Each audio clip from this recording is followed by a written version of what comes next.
할렐루야, 아멘.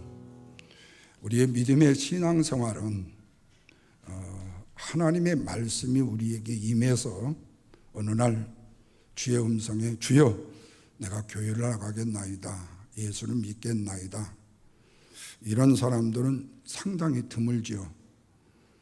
뿐만 아니라 부모님의 신앙의 믿음 따라서 예수 그리스도가 나의 구원의 주가 된지 안 된지는 모르지만 그래도 부모님에 의해서 교회를 나가다 보니까 주님이 나의 그리스도가 되고 나의 믿음의 구주가 됐다는 사실을 알게 돼서 교회를 나오신 분들, 또 어떤 분들은 아주 격렬한 사고로 인해서 아니면은 어렵고 힘든 고난을 통해서 저같이 부러지거나 아니면은 불구가 되면 어떨까 하는 염려와 걱정 속에 있다가 누가 사랑의 손길을 베풀어 주니까 이 손길을 서서히 잡기 시작해가지고 교회를 나오게 되신 분들, 또 어떤 분들은 내가 안고 있는 문제가 있었어요.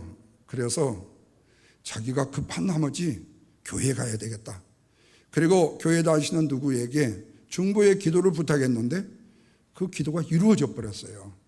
그래서 기쁜 나머지 교회 나오시는 분들, 우리의 새 생명의 믿음의 구원이라는 것은 저마다 이러한 조건과 원인과 환경의 여건에 따라서 우리가 믿게 되어지죠.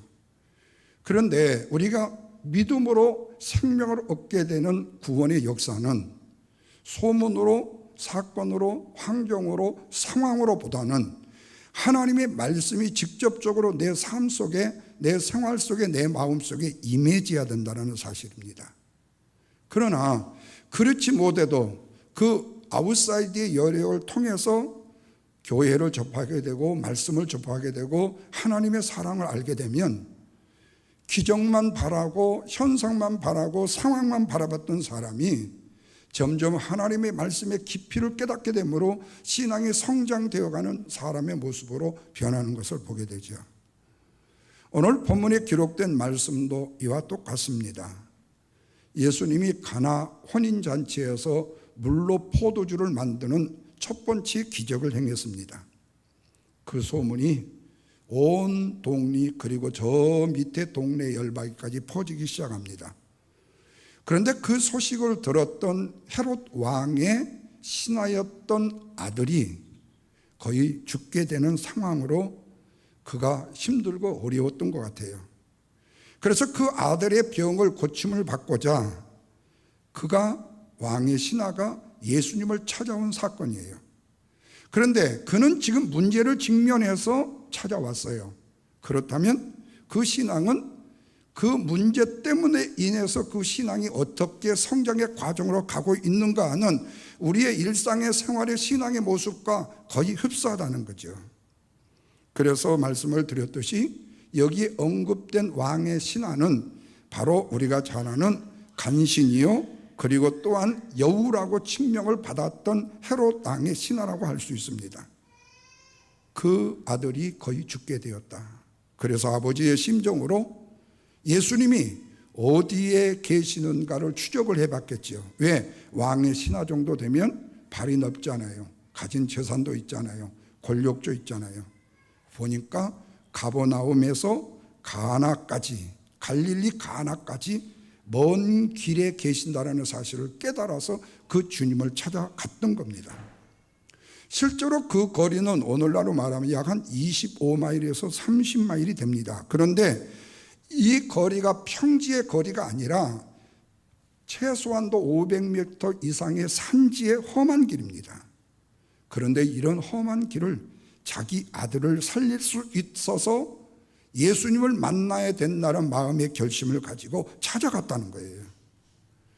왕의 신하라고 해봤을 때에 그는 가진 재물이 많았을 거예요. 권력도 높았을 거예요. 이런 권력과 부를 가졌다면 이 사람은 그 자식이 병이 들었다고 했을 때 각방의 의사, 한방, 양방, 오늘날로 말하면요, 아니면은 또 당시에 그 나라의 술사 뭐까지 전부 다 그 병 낫기를 위해서 최선을 다해봤을 거예요. 그리고 방백들로 하여금 아들을 살릴 수 있는 방법이 무엇인가를 굉장히 소원하고 각방으로 노력을 했을 거예요. 그런데 약을 찾을 수도 없었고 의사를 찾을 수도 없었던 것 같아요. 그러던 중에 예수에 대한 소문을 들었던 겁니다. 그런데 마침 예수님께서 헤롯이 다스리는 지역, 자기의 힘이 권력이 미칠 수 있는 지방인 갈릴리 가나에 오셨다는 소식을 알고 그를 찾아 나선 것입니다. 그러나 지금의 왕의 신하가 예수님을 찾은 것은 믿음의 신앙이라고, 다시 말하면 예수님이 누구이신가, 예수님을 믿으면 구원을 얻는다라는 이런 믿음의 신앙이 아니에요. 다만 뭐였죠? 내가 안고 있는 내 상황의 문제, 내 아들이 죽을 병에서 살릴 수만 있다라는 기적의 신앙을 찾아 나선 거죠. 왕의 신하는 예수님이시라면 듣는 소문에 의하면 자기 아들의 병은 충분히 고칠 수 있다는 막연한 믿음, 기적의 믿음이죠. 그래서 예수님께 찾아간 겁니다. 그러나 여러분, 우리의 참된 신앙, 바른 신앙이라는 것은 기적의 신앙에서의 출발이 아니라 말씀의 신앙에서의 출발이 되어야 된다는 사실이에요.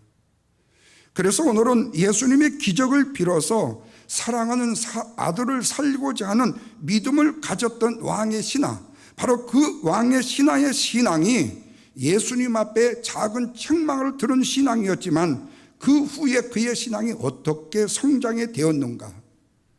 그래서 기적을 만나는 신앙보다 말씀을 만나는 신앙에 대해서 두 가지로 생각해 보려고 합니다.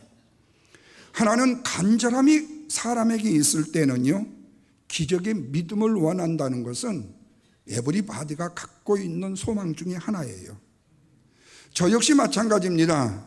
제가 이 팔을 다치고 병상에 100일을 누워 있으면서 이 손이 다 죽어가는 느낌을 받았을 때 제가 제일 먼저 생각한 것은 괜찮은 얼굴인데 이게 바보가 되면, 이게 다치해서 내가 세상 말로 장애자가 되면 어떻게 장가를 갈까? 이게 제일 걱정이었어요, 사실은요. 예. 누가 과연 나한테 시집을 올까? 그래서 어떻게든지 이 팔이 정상적으로 회복이 되기를 원해서 죽어가는 이 팔을 빨리 수술해 달라고 땡깡을 놓고 마지막 최후의 저항까지를 해가지고 결국에는 수술을 받았어요. 그래서 나는 수술을 받으면요, 정상으로 다 되는 줄 알았어요. 의사가 수술이 마친 다음에 제가 정신이 들었을 때 저한테 의사는 그렇게 얘기했어요. 당신의 팔은 온전하게 다 펴지지 못할 것이라고요. 그때 저는 낭망을 했습니다.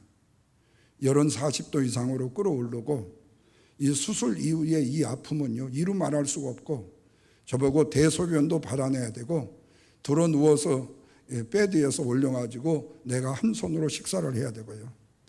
그런 상황에 접했을 때에 복음이 저에게 전해지기 시작했어요. 근데 실제로 제가 몸이 아파 수술을 바로 가는 광경에 주님은 이미 저에게 불렀어요. 왜?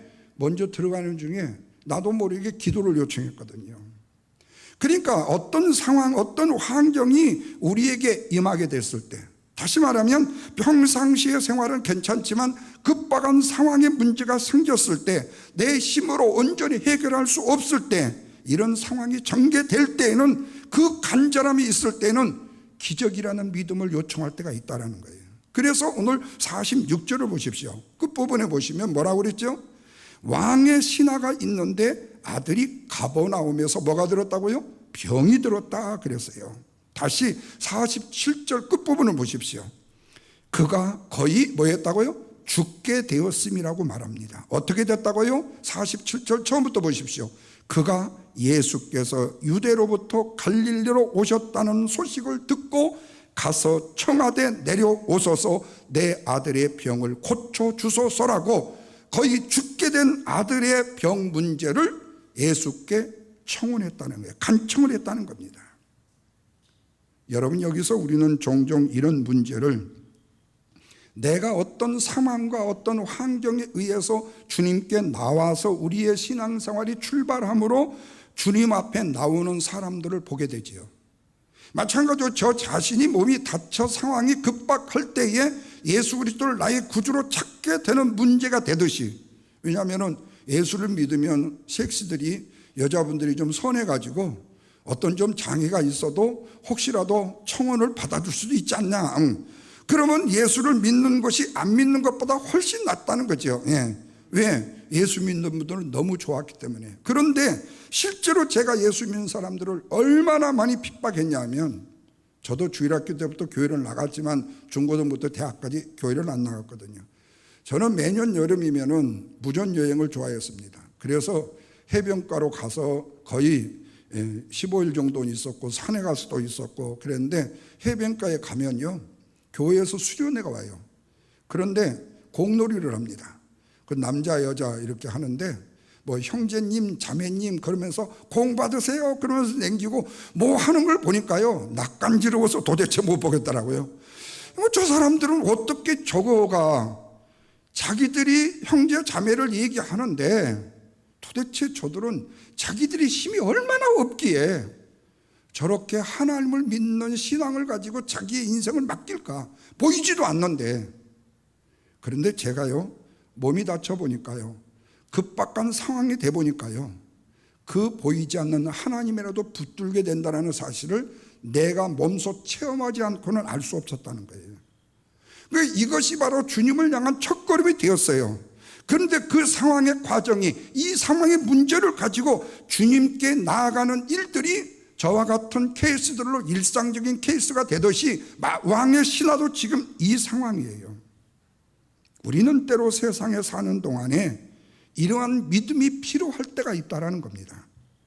그런데 문제는 뭐냐? 그런 상황이 있을 때 그 주님이 우리의 기도를 들어주시는 거예요. 문제를 해결해 주시는 거예요. 소원을 들어주시는 거예요. 기적을 일으킨다는 거예요. 그럴 때 우리는 어때죠? 크고 작은 은혜의 은총을 힘입게 되어지는 거예요. 여기서 볼 수 있는 것이 뭐냐? 사람들이 어려움과 고난과 환경의 역경을 통해서 주님께 나온다는 것이 우리가 말하는 은혜라는 사실이에요. 우리가 직면한 고난과 슬픔과 어려움이라는 것이 우리에게 좋은 것은 아니지만, 어려움을 통해서 주님께 나아가는 것이라면 그것도 은혜이고, 주님께서 우리에게 내밀어 주시는 사랑의 손길이 바로 우리 주님이 우리를 향하신 은혜의 축복이라는 거예요. 그래서 결국에는 믿음으로 주님께 나가게 되더라는 겁니다. 오늘 본문의 왕의 신하도 그렇습니다. 자기 아들이 고통을 받는 어려움을 통해서 예수님을 자기 집에 오시도록, 그래서 내 아들을 고쳐주시도록 청원을 했다는 거예요. 이것은 바로 의사가 병자를 보고 진찰을 한 후에 그 처방을 해서 고친다는 상식의 수준에서 예수님을 자기 집으로 초청한 것이지, 그가 하늘을 찌를 만한 믿음이나 예수 그리스도의 전능성과 능력과 하나님의 역사하심에 대해서 알고 청했던 것이 아니래. 내 간절함의 니들을 충족시키기 위해서요. 그런데 인간은 누구를 막론하고요? 모두가 죄인이기 때문에 인간이 주님께 나아간다고 해야 될 때에는 지금까지 알고 있었던 정도 이상으로 나가지는 못한다는 현실이 바로 우리가 평상시 알고 있는 믿음의 신앙의 출발이에요.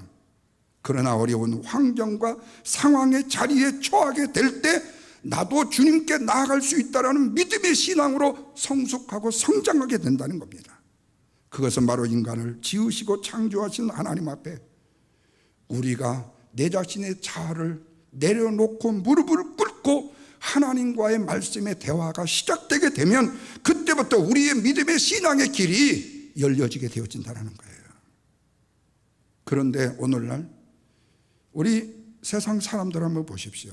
아니요, 믿는 사람들 가운데서도 한번 보십시오. 내가 어려움을 직면하지 보지 아니하면요, 내가 세상으로 아무리 나가도요 문제가 되지 않아요. 거룩한 주일 예배요, 아니 바닷가에 가고 텐트 쳐놓고 오늘 목사님 영상 보냈는데 거기서 우리 아멘 할렐루야 그리고 찬송 같이 부르고 하면 되는 거지, 우리가 꼭 예배당까지 가야 될 필요가 뭐 있어?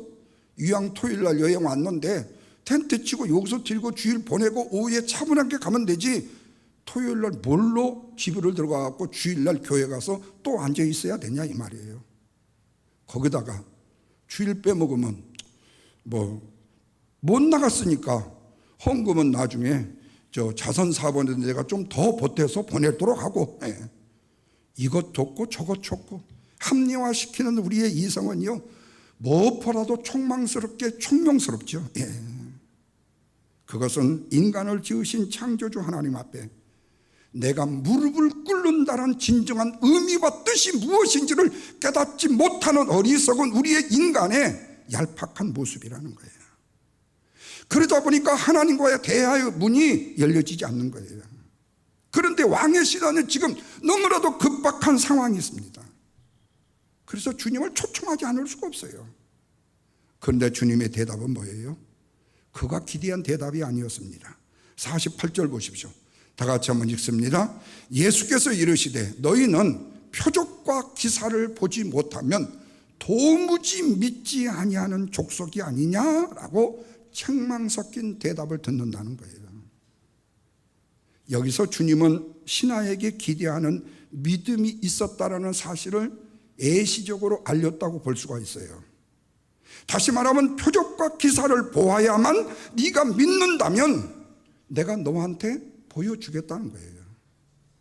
그러니까 너도 표적과 기사를 보고 믿을 수 있는 사람이 될 수 있다는 가능성은 예수님의 자신감에서 나온 것이죠. 그런데 그에게 죽어가는 아들을 살리고자 하는 아버지의 사랑에서 솟아나는 기본적이고 본능적인 필요는 주님의 말씀에 대해서 깊이 생각할 여유가 아직 없다라는 거예요. 오직 가진 생각은 뭐지요? 내 아들을 살릴 분은 누구밖에 없다?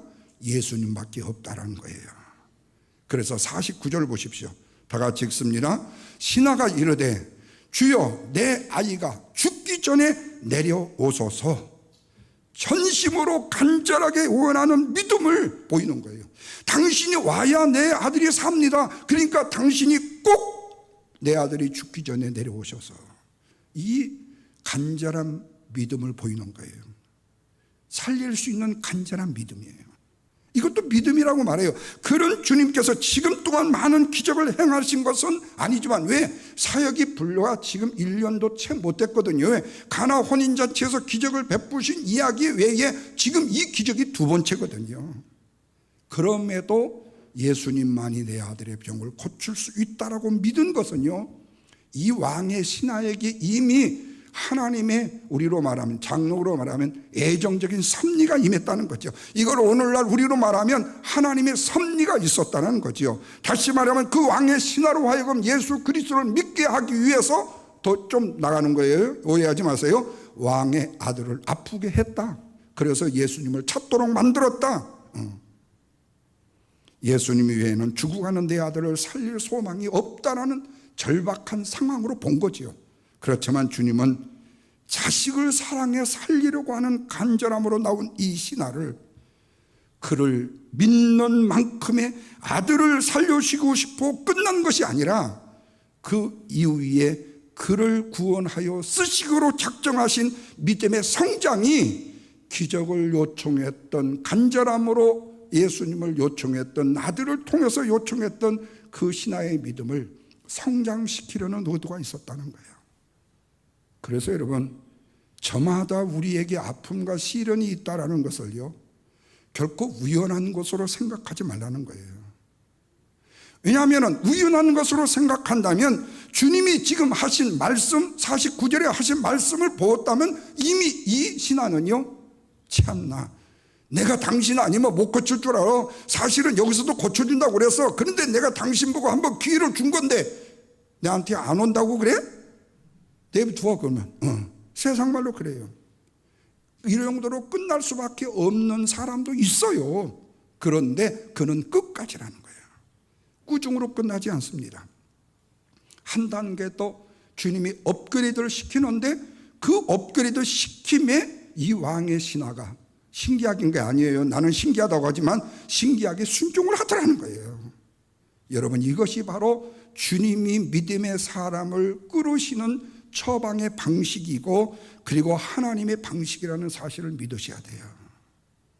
그런데 당시의 왕의 신하는 어때요? 동원할 힘이 무척 많은 사람이 있잖아요. 아들의 병을 치료를 위해서 할 수 있는 거 모두 다 해봤을 거예요. 그런데 해결이 안 되는 거예요. 답답하게 그지없는 거예요. 지금까지 자신의 권력과 힘으로 안 되는 것이 없었는데 여기서 딱 막힌 것을 경험하게 되는 겁니다. 그래서 기적이 필요했던 거예요. 그래서 예수님을 찾아온 거예요.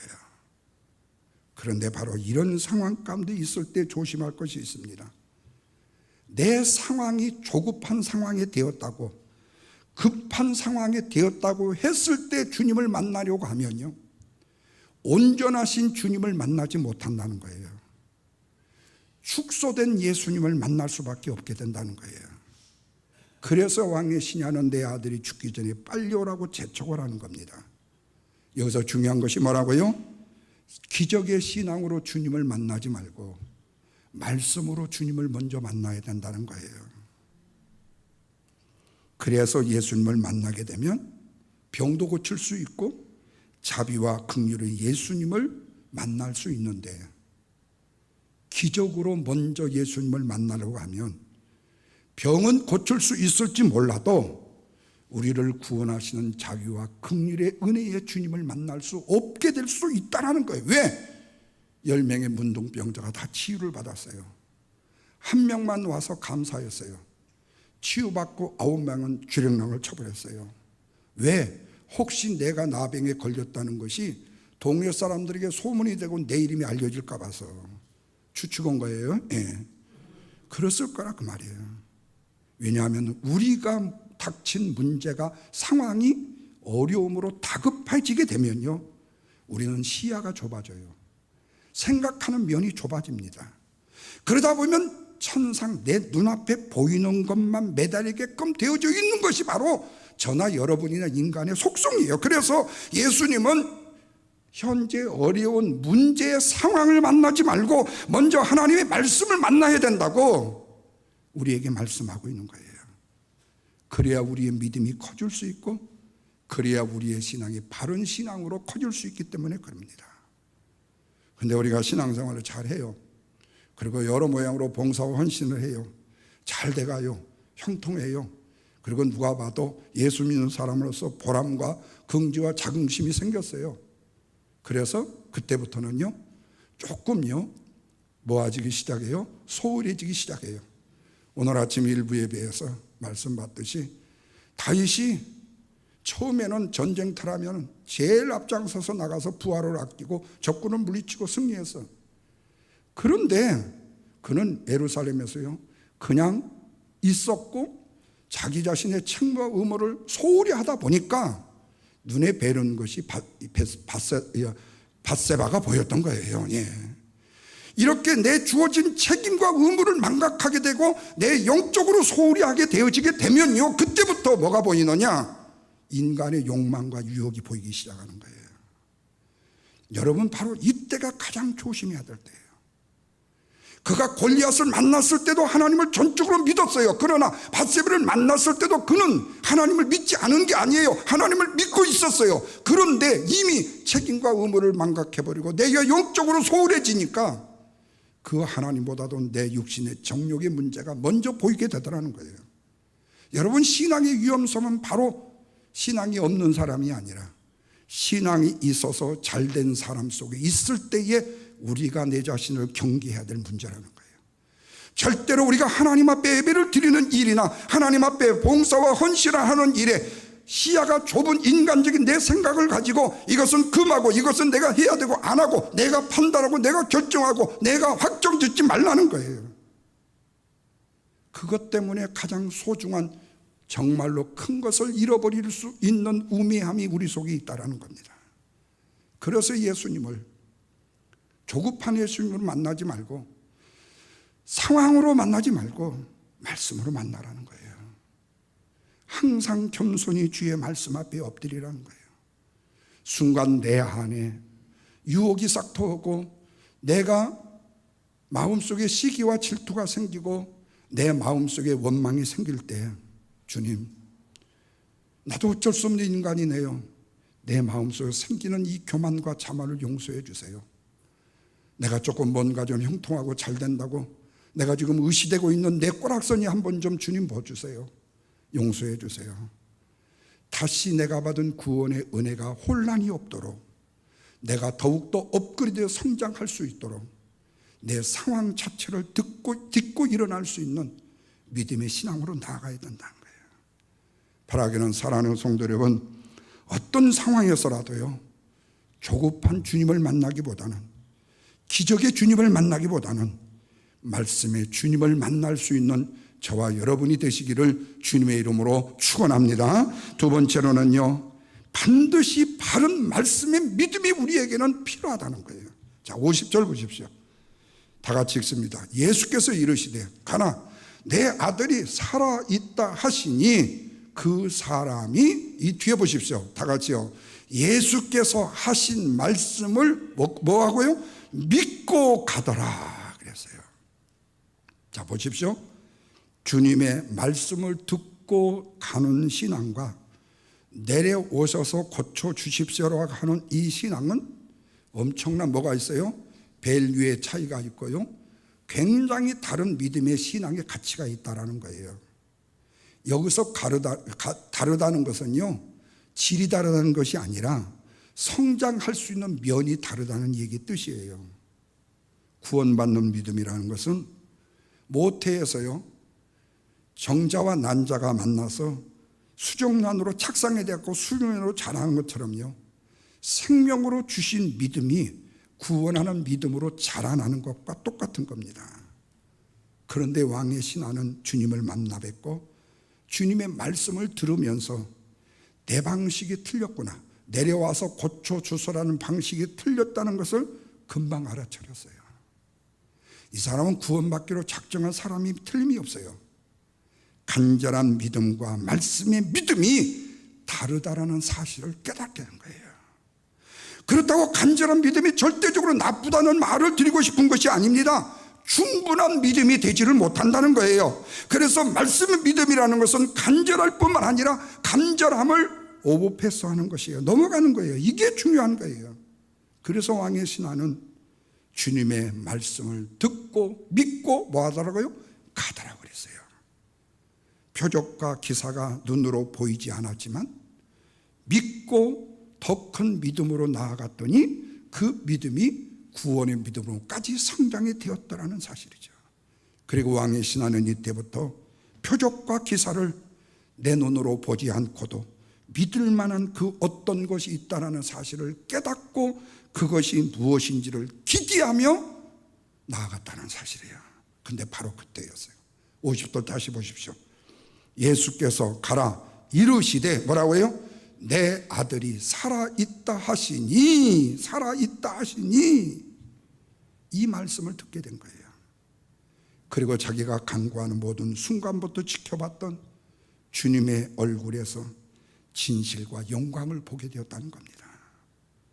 주님으로부터 풍겨오는 영적인 능력을 볼 수 있었다는 거예요. 그리고 그분 말씀을 들었을 때에 50절 다시요, 그 사람이 예수께서 하신 말씀을 믿고 뭐라고요? 가더라 그랬어요. 사랑하는 성도 여러분, 이것이 주님께서 저와 여러분에게 왕의 신하에게 베풀어 주신 은혜인 것입니다. 구원받은 믿음이라는 것은 내 인간이 스스로 자작해서 만든 것이 아니라 하나님의 은혜다. 그래서 내려와서 고쳐주소서라고 하던 신앙이 내 아들이 살아있다라는 말씀을 들었을 때에 질문도 의문도 없이 믿고 그냥 뭐 하더래요? 고행하더라, 가더라는 거예요. 이것은 간절함으로 기적을 찾는 믿음과 크게 다른 말씀을 통한 믿음의 차이를 우리가 여기서 보게 된다는 겁니다. 그로 인해서 왕의 신하도요, 누가복음 7장에 하인의 병을 고쳐달라고 주님께 청했던 백부장과 마찬가지로 하나님의 권세와 명령의 통계의 질서와 그 안에 역사하시는 힘을 알고자 하는 자가 되고 말았다는 겁니다. 물론 백부장이나 왕의 신하는 급하고 간절한 마음에 다른 것을 생각할 여유가 없이 신하와 아들을 살려주라고 주님만을 바라보게 된 것은 사실이지만 우리의 믿음의 성장의 과정을 봐도 그들과 다를 바가 없더라는 거죠.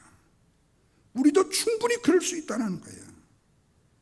그래서 주님의 말씀을 믿는 신앙이라는 것은 자기 중심의 신앙, 종교에서 주님의 말씀을 믿는 믿음의 종교로 나아가는 것이다. 반면에 표적과 기적의 믿음이라는 것은 자기가 보고 체험한 사건을 중심으로 자기의 기능으로 생각하고 자기가 정립해서 세우는 종교의 신앙밖에 되지를 못한다는 거예요. 그래서 여러분, 내려오셔서 고쳐 주소서라는 이 요청은 주님을 자기의 신앙의 범주 안으로 끌어들이려고 하는 신앙에 불과하고, 그러나 내 아들이 살아있다는 선언하심에 말을 듣고 갔다라는 것은 나의 믿음의 축을 내 자신의 지식과 지혜와 경험을 의지하는 축에서 이제는 주님께로 옮기라는 결단을 촉구한 촉으로 나아가는 길이다. 그러자 왕의 신하는 주님께서 원하신 대로 말씀을 믿고 내려오셔서 고치시라는 자기 주장을 버리고 마음의 갈등도 원망도 시기도 불평도 없이 왔던 길을 믿음으로 되돌아갔다고 말씀하고 있습니다. 이런 면에서 볼 때 여러분, 믿음의 신앙의 성장이라는 것은 잘못된 믿음의 신앙을요 수종한다는 사실이 거기에 포함이 되어 있다는 사실을 잊지 말아야 돼요. 잘못하면 죽음으로 끝난 게 아니에요. 다시 살 수 있는 길이 있다는 거예요. 우리는 언제든지 헛발을 들일 수 있어요. 언제든지 마음에 섭섭한 감정을 표할 수도 있고요, 내 믿음의 신앙이 흔들려서 잠시 잠깐 세상 말로 말하면 이것도 배신하고 저것도 배신할 수도 있어요. 그러나 항상 우리에게 중요한 것은 뭐냐? 우리의 믿음의 신앙은 수정할 수 있다는 거예요. 아직까지 수정이 가능하다는 거예요. 그러나 우리가 영원히 주님 나라 가고 우리의 육체가 땅에 묻혔을 때는요 투레이시예요. 물론 본문에서 이 신하가 주님의 말씀을 듣고 어떻게 하고 돌아갔다는 설명은 자세하게 기록은 없어요. 그러나 주님이 하신 말씀, 내 아들이 살아있다는 말씀을 듣고 그 믿음을 부여안고 주저없이 돌아갔다는 것, 이것은 참된 믿음의 능력의 시작이었다는 사실입니다. 그래도 주님의 말씀이 내게 하나의 율법의 일하는가 생명으로 역사하는가를 성령께 의존하는 믿음의 신앙이라는 것이 얼마나 중요하다는 사실을, 경전으로 공부하고 교리와 체계로 쌓이는 것보다도 하나님의 말씀에 능력이 없게 되면 우리는 그 말씀에 살아 운동력 있는 권능을 체험할 수가 없다는 거예요. 그러나 우리의 인생의 죽인 심령에 믿음이 일어난 것을 알고 느끼고 행하는 인격에는 놀라운 믿음의 변화가 나타나게 돼야 된다는 겁니다. 여기에 인격이라는 것은 하나님을 아는 지성을 말해요. 하나님을 즐거워하고 기뻐하는 감성을 말합니다. 하나님의 성품에 참여함으로 예수 그리스도의 생명을 드러내 나타내는 것을 말합니다. 아울러 이후에 성령의 열매를 맺어서 하나님을 영화롭게 하고 영광을 돌리는 삶을 의미합니다. 다시 말하면 새 인격의 사람으로 변화되는 것을 의미합니다. 이때부터 하나님의 말씀은 우리의 지성을 채울 뿐만 아니라 우리의 생각을 돌리게 만들고 말씀에 마치 꿀송이처럼 단맛으로 즐기게 되어지고 그 말씀이 내 육체에 실천의 사람으로 열매 맺는 인격으로 새 생명의 활동과 열매가 풍성해지는 사람으로 변하게 된다. 내가 청한 대로 내가 원하는 것을 이루기 위해 말씀을 붙드는 것이 아니라 내 생각과 믿음이 먼저 말씀으로 채워지는 믿음의 신앙이 필요하다는 거예요. 내 소원이 믿음을 끌고 가는 것이 아니라 주의 말씀이 믿음을 형성해 가는 것을 말합니다. 그래서 우리가 하나님의 말씀을 들을 때 골라서 듣기보다는 그 말씀이 내 안에 임하도록 역사하도록 하나님의 말씀을 받아들이는 거예요. 내 소원을 이루고 적당하게 말씀을 붙들고 이루어지도록 매달리는 것이 아니라 전적으로 주의 말씀의 능력을 믿고 의지하는 것이죠. 사랑하는 성도 여러분, 말씀을 맺습니다. 예수님은 이 사건을 통해서요 우리의 신앙을 3단계로 정리해 주십니다. 첫째는 말씀, 둘째는 믿음, 세 번째는 기적의 순서로 정리해 주십니다. 그런데 오늘 우리나 왕의 신하는 먼저 기적, 그 다음에 믿음, 그리고 말씀으로 바꾸려고 한다는 거예요. 이렇게 바꾸게 되면 우리에게는 혼란이 있게 되어져요. 그러나 말씀과 믿음과 기적의 순서로 정리하면요, 혼란이 없이 성장할 수 있습니다.